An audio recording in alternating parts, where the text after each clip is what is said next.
नमस्कार, मी नेहाज किचनमध्ये तुम्हा सर्वांचं स्वागत आहे। आज आपण बनवणार आहोत मूग डाळीची खिचडी। चला तर मग सुरुवात करूया।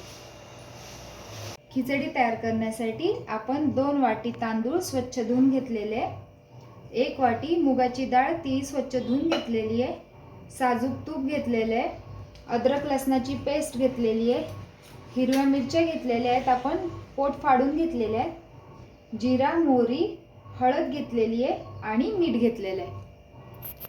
सर्वात पहिले आपण एका पातेल्यामध्ये 1 चमचा तेल घ्यायचं आहे, त्यामध्येच आपल्याला 1 चमचा साजूक तूप घ्यायचं आहे। आता यामध्ये आपण 1 चमचा मोहरी घेऊ,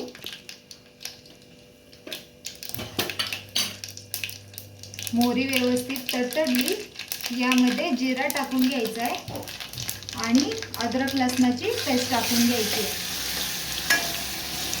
आता आपण हे हिरव्या मिरच्या पोट फाडून घेतल्या होत्या त्या याच्यामध्ये टाकून घ्यायच्या आणि व्यवस्थित परतवून घ्यायचं। आता यामध्ये आपण हळद टाकून घ्यायची आहे, अर्धा चमचा आपण हळद घेतली आहे, व्यवस्थित हलवून घेऊ आणि 1 तांब्या पाणी आपण याच्यामध्ये ओतून घ्यायचे। आता यामध्ये चवीनुसार मीठ टाकून घेऊया। आता एकदा व्यवस्थित हलवून घेऊया आणि याला 1 उकळी येऊ द्यायची आहे। आपल्या पाण्याला उकळी आलेली आहे। आता आपण याच्यामध्ये तांदूळ आणि डाळ दोन्ही टाकून घेऊया।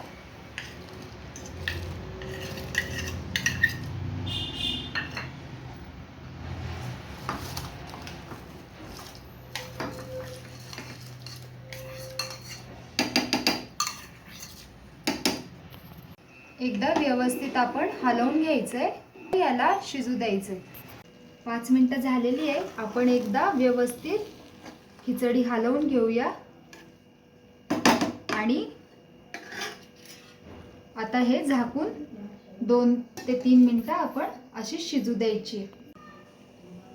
3 मिनिटं झालेली आहे। आता आपण खिचडी झाली की नाही ती पाहून घेऊया।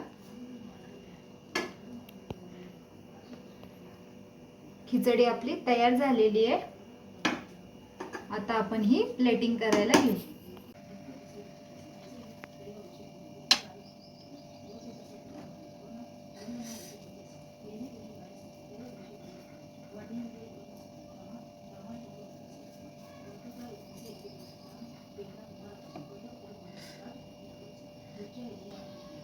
थोडीशी कोथिंबीर टाकून घेऊया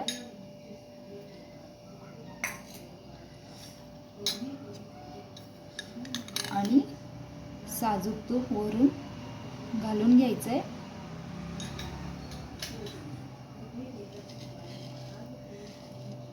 तयार आहे आपली सात्विक आणि पौष्टिक अशी मुगाची खिचडी। कशी वाटली तुम्हाला रेसिपी कमेंट करून नक्की कळवा। आवडल्यास लाईक शेअर सबस्क्राईब करायला विसरू नका। भेटूया पुन्हा अशाच नवीन रेसिपी सोबत। Bye bye.